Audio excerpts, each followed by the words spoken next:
News Talk 640 WFNC. Whoa, I'm heavy-handed here. I got to turn that microphone down so we don't get the reverb here. RAYSHONIA MANUEL. Is that how you pronounce your first name? No, it is RAYSHONIA. RAYSHONIA MANUEL. You're the Community Development Director for the whole county of Cumberland. The county of Cumberland, you're correct. Well, welcome to Good Morning Fayetteville. It's so good to have you here. You know, every week someone from the county comes in and we talk about different positions that they have and different jobs that they do. Tell us what your position is and what it is you do. Well, the Community Development Director is responsible for managing community development sort of activities for the county. And my department, we're funded by HUD, which is the Department of Housing and Urban Development. And we receive grant funding along with local and state funds to provide services through HUD, qualified services. So let me clear that up. So we have to make sure we're doing the three national initiatives that HUD has, and that is low to moderate income persons, meet an urgent need, or eliminate slum or blight. So as long as we're within that, we can pretty much, handle some things outside the unincorporated areas of the city of Fayetteville. Well, now explain that for me in terms of when you say someone qualifies, is there income or how does that work? It is income. The urgent need, that is on the level of a presidentially declared disaster. So we can't do that, but we can eliminate slum or blight. So if there's a slum or blighted area in the community and someone lets us know, we can go out there and we can put funds in that community. Well, give me an example. You're new to the job. I am new to the job. Not new to the department, but new to the position. Yes, but sir. Are you familiar with some of the things that the department has done in the past? Yes, well, we're mostly bricks and mortar, so I'll explain that. The department does rehabs, and we have a rehab grant. Well, it's called a minor housing repair grant, where we can do up to $30,000 to repair things in a home for a qualified applicant, which that applicant would have to be a low to moderate income individual. And we would go in. I have two amazing rehab specialists that would go in and inspect the home, and they would go and make sure that maybe the roof is not leaking, or if the HVAC needs repair, anything up under that $30,000 threshold that we've had set for those grants. And then they would bid the project out, and then they would supervise the project for the homeowner. Well, that's pretty interesting. Yes. That is pertinent work for some folks who are less fortunate and who need some things like that. When you talk about a roof or you're talking about air conditioning or heating, those are essential things that you need in order to keep your building up and running. Now, do these folks have to own that home?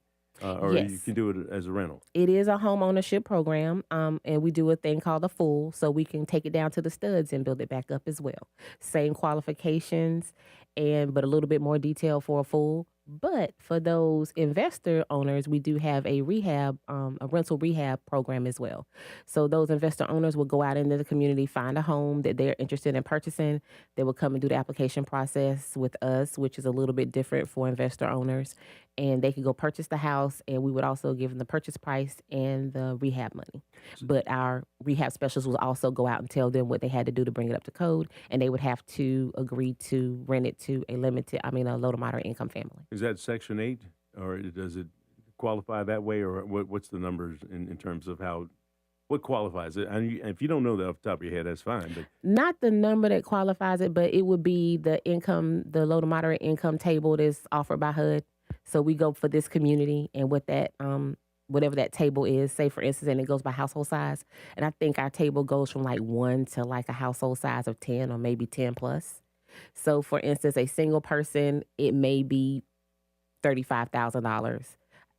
A family of 2 may be $45,000. So it's incremental like that.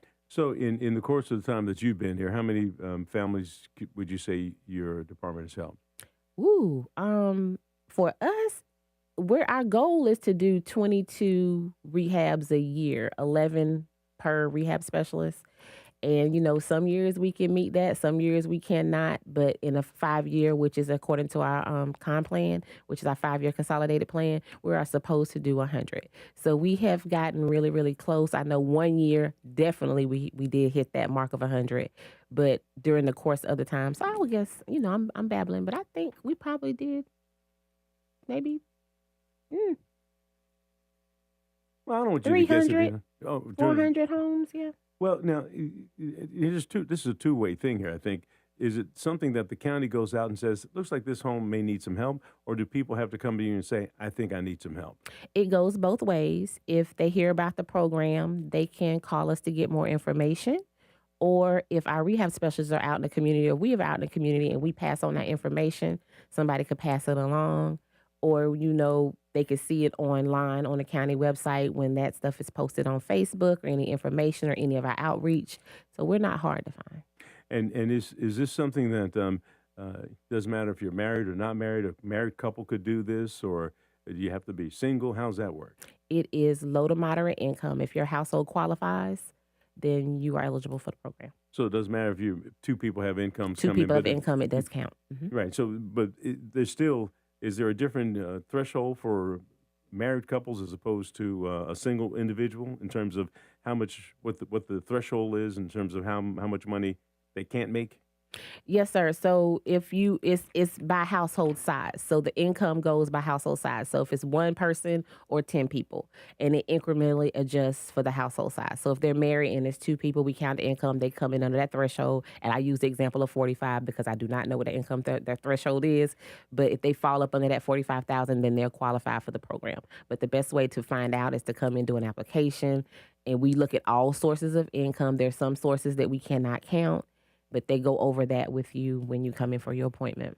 Well, it seems like a great program to have in the community. If you're just joining me right now, it's 8:49. RAYSHONIA? RAYSHONIA. You can call me Ray. Yeah, RAYSHONIA. Well, I would say call your full name. Okay. RAYSHONIA MANUEL is the Community Development Director for Cumberland County, and you've been in this job here now for a few months. And but you've been with the county for how long? 12 years. 12 years. Going on 12 years. So this is a promotion for you. You moved It up in was. the company. I did. Yes. I did. I was fortunate enough to apply, and they saw something in me and gave me the position. Well, what did you do beforehand? Before with the county, when I started at the county, I started as an admin program officer too, which was basically kind of financial and handling the business of that department for community development. Then I was promoted to business manager, which is basically leveled up the admin program officer, where I was responsible for the finances of the department, contracts, managing those contracts, handling the business. If something came in and the director was out in the field at that time, the business manager or the community services manager handled it. But because I was the one doing the money and everything comes through the money, I took on that responsibility to try to handle those things. And what is your background in terms of your training? There's a whole lot to that. I have a master's degree in business administration. I'm also a licensed mortician, which is the fun fact about me. And my background is finance. I worked at a nonprofit locally here for 13 years. And then, I decided to go into local government. The program that you have now, I guess describe just one aspect of it. What other things do you do in terms of community development? We have CRCOC programs, which is our supportive housing programs that are also funded through HUD and the Continuum of Care. Those programs help support the unhoused or the homeless. And we have 3 programs right now. They're not direct services. You still have to go through the coordinated entry. And I will share that number with you. Coordinated entry is the repository in the county that people call when they need assistance. And it's basically like they take the referral, and those referrals are passed out into the county. And if there's an organization that includes the city, that includes any of the nonprofits out that are a member of the COC, if they have the resources and that resource is what that citizen needs, then they can take that referral and assist that citizen.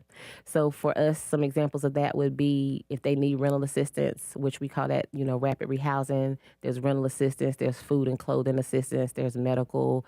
I think there's a couple of other services with that that they can get. But Fayetteville Urban Ministry, there are a lot of different organizations or nonprofits in the area that they can be assistance with. Now, do you work with the county's Department of Social Services? We do. We do call. What's that relationship like?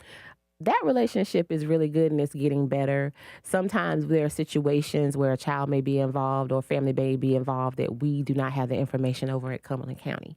So we're trying to foster a better relationship. We can connect them with this DSS, or if somebody calls to have a planning issue, we can connect them with planning because there's some questions we cannot answer. So we're trying to build those relationships. Of course, other directors have had those relationships in the past. I'm building my own relationships. So it is interesting to find out what other departments do and how they can help.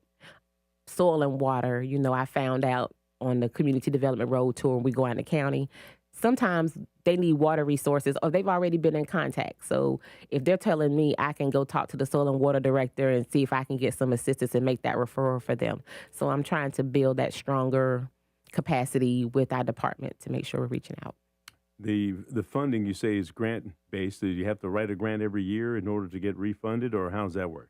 Well, community development is an entitlement community from HUD. So HUD gives us our money, awards us our money annually. We don't know how much it's going to be. Sometimes a little more, sometimes it's a little less, but that's how we do it.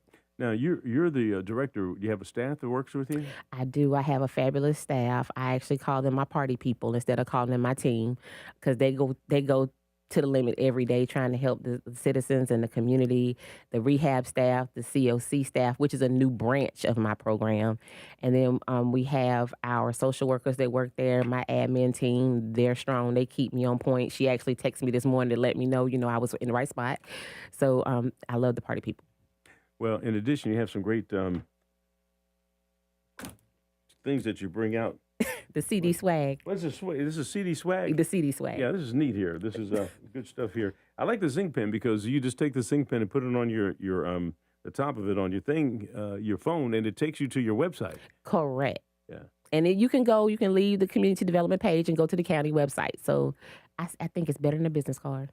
Well, look, we appreciate you coming out and sharing your job and what you do here in the county. It's something that we do every week here. As a matter of fact, I like to take the aerial shot because there's Josh right there doing this thing with this camera. He's the one that coordinates every week, having someone that comes in. And it's always interesting to see the different facets of the county and how we're trying to take care of our residents here in Cumberland County. So thank you for doing what you do and sharing your story with us this morning. Yes, sir. Thank you for having me. All right. You're listening to News Talk 640 WFNC. We've got Fayetteville's most dependable forecast with CBS 17 meteorologist Rachel Dunsing. Patchy fog is possible this morning. We will otherwise be partly cloudy with afternoon and evening thunderstorms yet again and a high of 97. Tonight the storms will come to an end and we will have a low of 78, and Thursday will be partly cloudy with a high of 98. The very warm weather continues through Saturday ahead of a cold front, which will bring us not only more rain but also cooler temperatures for Sunday. That is your Fayetteville forecast. I'm CBS 17 meteorologist Rachel Dunsing. Rachel, we got 81 degrees in Fayetteville, Hope Mills, and also Fort Bragg. You're listening to News Talk 640. We are WFNC.